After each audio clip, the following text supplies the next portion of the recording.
ने आपको समझदारी आ गया और उसको आप हजम कर लिया आपका भीतर, तो आपका जो जीवन है ना सार्थक कर पाओगे और आपका जीवन क्या है समझ पाओगे और गलत काम करने से खुद को रोक पाओगे।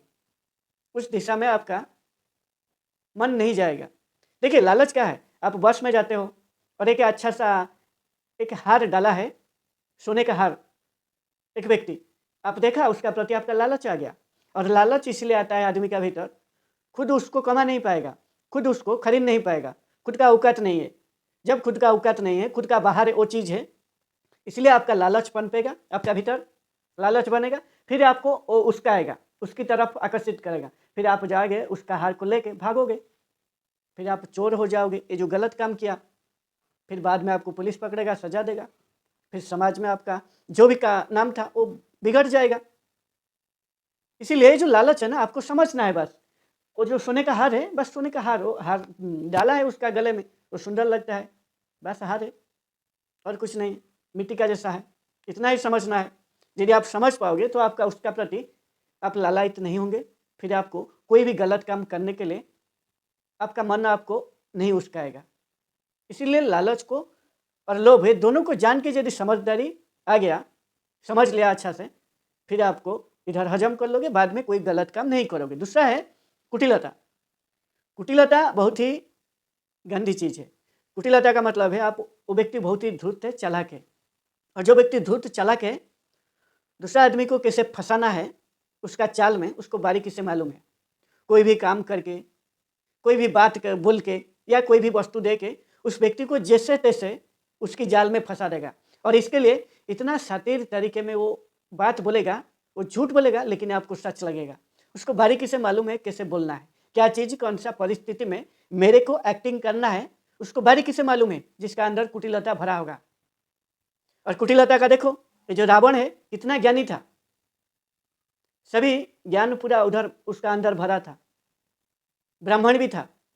देखो माँ सीता को हरण करने में सक्षम हुआ, और लक्ष्मण जब वो लक्ष्मण रेखा खींच के गए थे, देखा रावण जब वो लक्ष्मण रेखा को पार नहीं कर पा रहा है, फिर वो कुटिलता किया, उसका जो प्रदर्शन किया उसका भीतर का असली गुण, कुटिलता आ गया, कपट किया, फिर कपट करके माता सीता को हरण करने में सक्षम हुआ। इसलिए जो कुटिलता है ना, आपको कैसे भी तैसे जैसे तैसे आपका काम को हासिल करने के लिए प्रेरित करेगा। तो कुटिलता को आप समझना और हजम कर लेना, ये अच्छा नहीं है। यदि आप समझ लिया ये मेरे लिए अच्छा नहीं है, समाज के लिए अच्छा नहीं है, तब जाके आप उससे बच पाओगे। यदि खुद को बचाओगे फायदा नहीं होगा। समझना है ये सही नहीं है, ये गुण मेरे को सही दिशा में नहीं लेके जाएगा, इतना ही समझना है और हजम कर लेना है। और जो काम बसना है लास्ट, ये बहुत बड़ा खराब है, और इसी का झांसे में आके आज का टाइम में आदमी उसका जीवन को ज़्यादा टाइम में बर्बाद करता है। ज़्यादातर अब युवा इसका झांसे में आ जाते हैं। काम बसना क्या है? सेक्स का प्रति आपका आकर्षण बढ़ना, यौन तृप्ति का प्रति आपको लगाव होना, उस तरह का बात करना, उस तरह का फिल्म देखना, ये सभी जो है वो काम वासना का प्रति आपका लगाव है।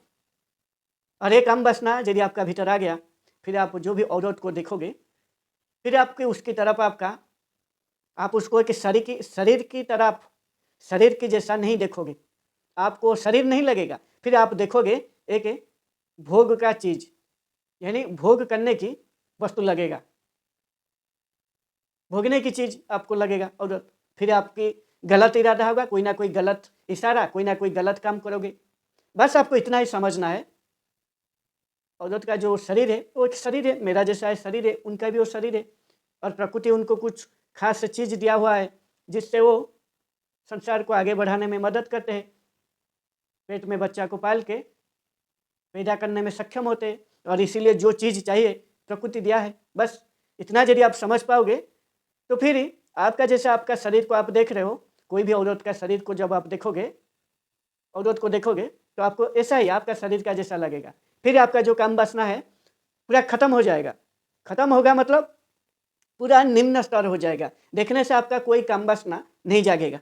फिर आप कोई गलत काम नहीं करोगे, फिर आपका कोई गलत इशारा, कोई भी गलत कर ही नहीं पाओगे, क्योंकि आपका शरीर को जैसे आप देख रहे हो उसका हो गया ना, औरत का शरीर ऐसा। अरे देखो ये जो पशु पक्षी, इसलिए तो मनुष्य क्या है ना, जो भी हमेशा कोई भी औरत को देखता है वो उसको भोगने की, यानी यौन तृप्तिका के भोगने की चीज़ समझ लेता है, फिर इसीलिए उसका आकर्षण उसका प्रति ज़्यादा बढ़ता है, वो कम नहीं होता है।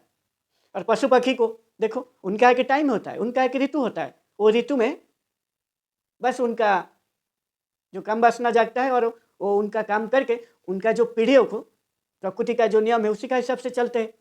तो इसीलिए ये जो 4 गुण है ना, ये 4 गुण बहुत ही आपको समझना है बस, खुद को बचा नहीं पाओगे। बचाने से आपका काम नहीं बनेगा, आपको समझदारी आपका भीतर विकास करना पड़ेगा। जिस दिन आपको समझदारी आपका भीतर विकास होगा और समझ पाओगे और फिर आप हजम कर लोगे तो आपका बात बनेगा, फिर आपको एक सही दिशा में लेके ये सभी चीज़ का ऊपर आपको एक जो भी परिस्थिति में, जो भी कंडीशन में आपको स्थिर रख पाओगे। आपका जो मन है वो अस्थिर नहीं होगा, क्योंकि आप बारीकी से जान चुके हैं। और यही एक तरीका है ये सभी गलत हरकत से बचाना और आपको एक सही मानव के रूप में रखना, कंडीशन और परिस्थिति का हिसाब में।